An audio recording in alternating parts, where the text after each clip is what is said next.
और स्कूलों के मुद्दे को उठाएंगे। स्कूल में हिजाब की मांग वाली याचिका खारिज कर दी गई है। इलाहाबाद हाई कोर्ट में ये मामला गया था और इलाहाबाद हाई कोर्ट ने इस याचिका को खारिज कर दिया है। स्कूल में हिजाब की मांग वाली ये याचिका थी। हिजाब इस्लाम का अनिवार्य हिस्सा नहीं है, हाई कोर्ट ने ये कहा है। स्कूल में यूनिफॉर्म जरूरी है, हाई कोर्ट की तरफ से ये भी कहा गया है, और स्कूल यूनिफॉर्म के नियमों का पालन जरूरी है। यूनिफॉर्म से बच्चों में समानता की भावना आती है। इलाहाबाद हाई कोर्ट ने स्कूल यूनिफॉर्म के साथ हिजाब पहनने की अनुमति मांगने वाली प्रयागराज की एक छात्रा की याचिका को खारिज कर दिया है और कहा है कि हिजाब पहनना इस्लाम का अनिवार्य हिस्सा नहीं है।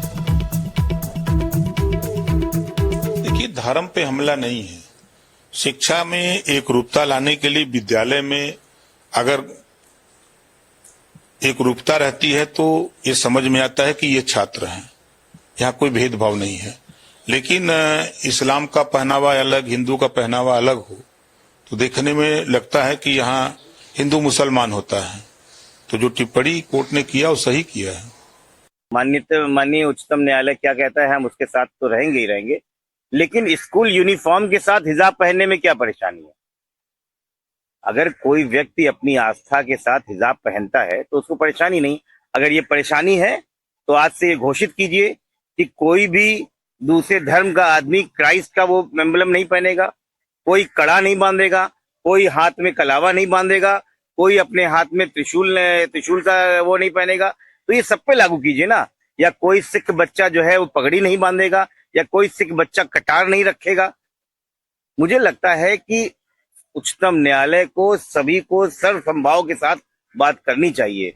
सिर्फ और हमारे सहयोगी रणवीर सिंह हमारे साथ यहाँ पर जुड़ गए। रणवीर, इलाहाबाद हाईकोर्ट ने जो बड़ी बात कही है उसमें यह भी कहा है कि इस यूनिफॉर्म से बच्चों में समानता की भावना आती है, लेकिन हम ये भी देख रहे हैं कि इस पर सियासत भी शुरू हो गई है। कोर्ट ने क्या कुछ कहा और अब किस तरह से आगे आने वाले दिनों में इस पर सियासत गरमा सकती है, एक बार समझाएं।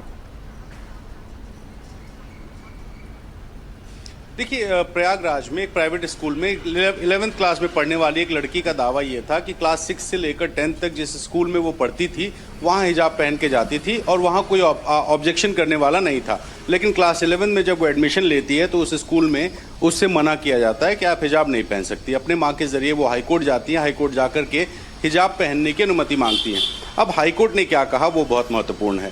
पहला कि इस्लाम में कहीं भी हिजाब पहनना मैंडेटरी है ऐसा किसी भी ग्रंथ में नहीं लिखा है, यानी कि कुरान में ऐसा कुछ नहीं लिखा है। दूसरा, हिजाब ना पहनने से धर्म खतरे में आ जाएगा या वो स्टूडेंट खतरे में आ जाएगी, ऐसा कुछ नहीं हो सकता है। और हाईकोर्ट ने कहा है कि अगर किसी स्कूल में यूनिफॉर्म है और वो यूनिफॉर्म भेदभावपूर्ण नहीं है, पार्शल नहीं है, तो ऐसी कंडीशन में किसी व्यक्ति विशेष की स्वतंत्रता के हिसाब से उसका ड्रेस कोड तय नहीं किया जा सकता है।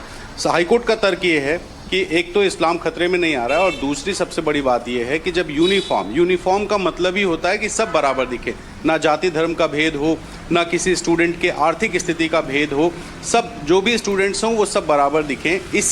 इसी भावना से जब यूनिफॉर्म का एक तरीका अख्तियार किया गया था ताकि सारे बच्चे समान दिखें, ऐसे में किसी व्यक्ति विशेष को उसकी इच्छा के हिसाब से ड्रेस कोड की अनिवार्यता नहीं दी जा सकती। अब अगर पॉलिटिकल बात कर लें तो राजनीति है, राजनीति जाहिर है जिस तरीके से हो रही है, उत्तर प्रदेश में चुनाव आने वाला है, उसको लेकर के समाजवादी पार्टी सवाल उठा रही है। लेकिन यहाँ पे जो एक महत्वपूर्ण बात है वो ये कि सिख धर्म कहता है कि पगड़ी पहनना अनिवार्य है। पंच प्रण की जो बात होती है कि जो 5 चीज़ें उनको धारण करनी होती हैं, कड़ा है, पगड़ी है, कृपाण है, इस तरह से वो 5 चीज़ें वो धारण करती हैं। ये उस धर्म में लिखा है, लेकिन इस्लाम में हिजाब पहनना लिखा है, ऐसा कहीं भी मेंशन नहीं किया गया। बिल्कुल रणवीर, और इसीलिए अब आने वाले दिनों में देख सकते हैं कि इस पर हम सियासत गरमाती हुई देखेंगे, क्योंकि अपने अपने वोट बैंक के हिसाब से भी यहाँ पर बयान दिए जाते हैं। बहुत बहुत शुक्रिया रणवीर आपका इस तमाम जानकारी के लिए।